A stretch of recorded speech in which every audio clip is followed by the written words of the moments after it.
जी हाँ भाइयों बहनों, आपके अपने ग्राम सभा भाईपुर से आपका अपना बेटा, आपका अपना चहेता शैलेंद्र वर्मा जी इस बार मैदान में है। आप सभी से हाथ जोड़कर निवेदन है कि आप इनको अपना कीमती वोट देकर आप अपने ग्राम सभा भाईपुर से प्रधान बनाएं।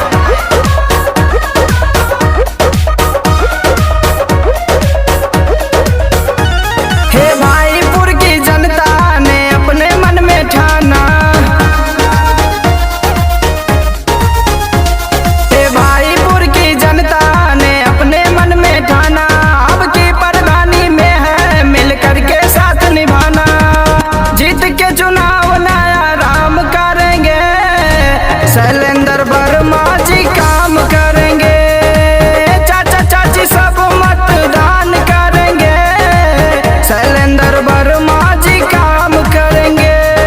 शैलेंद्र वर्मा जी कहते हैं कि जब मैं प्रधान बनूंगा तो गांव में बारात घर बनवाऊंगा और किसी गुंडे गुंडी से नहीं डरूंगा और पूरे गांव में भ्रष्टाचार खत्म करूंगा।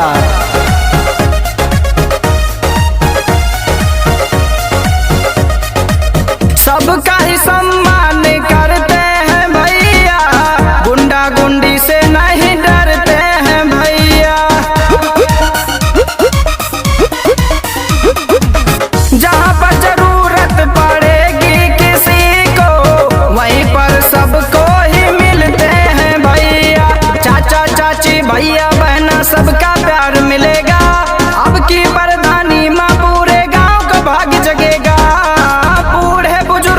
सम्मान करेंगे, शैलेंद्र वर्मा जी काम करेंगे।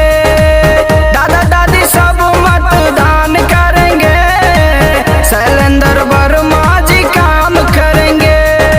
शैलेंद्र वर्मा जी कहते हैं कि मैं प्रधानी के पहले ही हर पूरे गांव में हर खंबे पर लाइट लगवाया है और अगर मैं जीतूंगा तो पूरे गांव से हर घर से एक व्यक्ति को अमरनाथ यात्रा का रेल टिकट फ्री करवाऊंगा हर साल। आपका अपना शैलेंद्र वर्मा ग्राम सभा भाईपुर।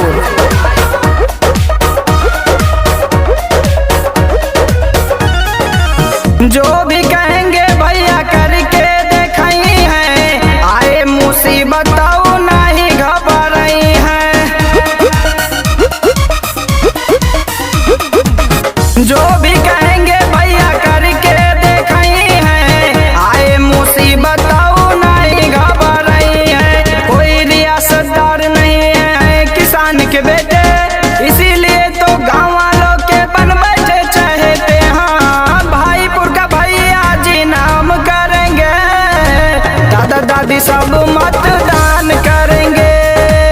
जीतला के बाद नया राम करेंगे, शैलेंद्र वर्मा जी काम करेंगे। शैलेंद्र वर्मा जी कहते हैं कि पूरे गांव में 24 घंटा फोन उठाऊंगा और गांव में कोई समस्या हो या जिले स्तर की कोई समस्या हो सबसे आगे मिलते हैं शैलेंद्र वर्मा भैया। शैलेंद्र वर्मा जी कहते हैं कि जब तक मेरे शरीर में जान है और खून की बूंद है तब तक भाईपुर को झुकने नहीं दूंगा। नरेगा का पूरा पैसा दिलवाऊंगा और नरेगा में काम करने वाले श्रमिकों को आरओ वाटर पिलवाऊंगा। आपका अपना प्रत्याशी शैलेंद्र वर्मा। नेता अधिकारी सब बात सुनेंगे, ना ही किसी